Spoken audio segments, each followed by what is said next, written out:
This is where Zaire was shot.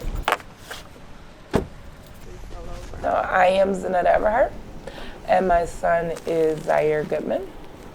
Zaire was shot and seriously injured in the massacre that happened here in Buffalo at the Tops grocery store. It was a nightmare. My son was shot by someone because he's black in 2022. For me, just this past week, when I saw what happened in California, I had to turn my television off for a minute. Here we are again. Every other month, here we are again. Here we are again. And the problem is, when are our lawmakers who can do something about it gonna get tired? When are they gonna get scared and frustrated, right? Like, when does that happen? Because I feel like that's the only way things are gonna change. A few weeks after, right, June 8th, I went to Washington, D.C. to testify before Congress to talk about what happened to Zaire and the need for gun reform. And my message to them is that don't be numb to this. This should hurt you. You should feel something when you see a news report.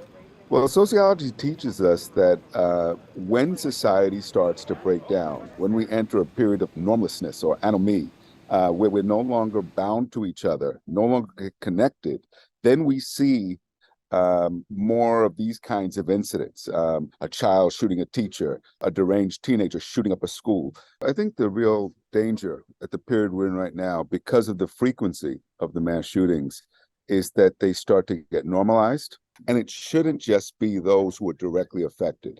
It should be others who are outraged by what we're seeing, because when that happens, it starts to tilt the balance to demand action from our policymakers, which we haven't seen. Be angry, be furious, call your elected leaders, make sure that they're supporting laws that prevent things like that from happening.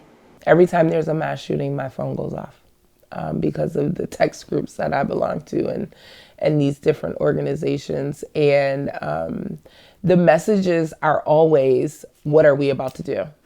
I would hope that I would be able to do this if I had lost my kid. I really do. But I don't know the answer to that. But what drives me is Zaire's strength. I got to keep my kid, he's still here. So for me, that means something. That means that I have to do this, right? Someone has to go out there and talk about this and what happened and tell Zaire's story and make sure people don't forget.